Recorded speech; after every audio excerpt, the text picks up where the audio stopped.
we're going to have a card selected. Any card at all.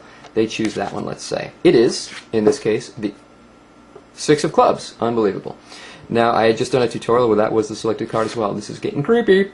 So what we're going to do is we're going to have the card return to the deck anywhere they'd like. Tell me when to stop. Stop. The card goes back in, and the breaks are all lost. So what we do is we cast our hand over, we go through the cards just like this, and lo and behold, there is something different about one of these cards. Interestingly enough, one of the cards' backs is now red. Maybe it's been out in the sun too long. I don't know. But one of the backs is red. What I'm going to do is I'm going to show you that one card as being, of course, the Six of Clubs. Interesting. So we'll take this card, leave it off to the side just for a second because I want to show you this trick again. I want you to select any card that you like. Tell me when to stop. Tell me when to stop. Whenever you like. Right there? Cool. Take a look. Take a peek at the card you stopped me at. Alright. Cool. We're looking good. Same thing as before. Drop it in the middle. Have it lost. Have all the breaks lost. And let's look through, see if we can find that red-backed card. Oh, forgot to cast my hand. Whoosh, whoosh. There we go. Take a look. Take a look. Nothing. No card with a red back. No sunburn card, even under these hot lights in the studio. Nothing. Do you see any red card? No? You don't see any red card? What about that one right there? Wha-bam! Check it out, there's your card, the Ten of Hearts. Okay, so that's a quick, kind of lame presentation of the world's greatest card trick. Let me go through the explanation. The setup is very simple. You need a card with a red back. Okay, find the duplicate, put it on the bottom, throw the red card on top of it, or underneath it, I guess. So that your red card is on the bottom, and then the duplicate of this blue deck is second from the bottom. Other than that, no setup, so it's very practical.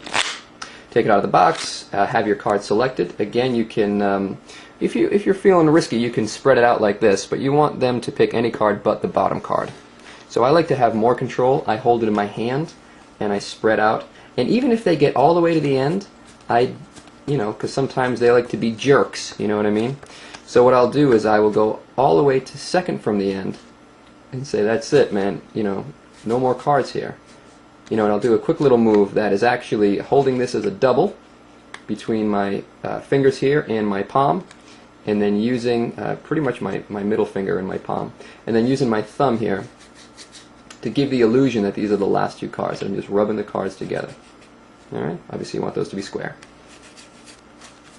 So that's one way to avoid them picking the bottom card, but that never really happens, it never really comes up. Most people are just like, I just want to pick the card and get this trick over with. Alright? Ace of Spades.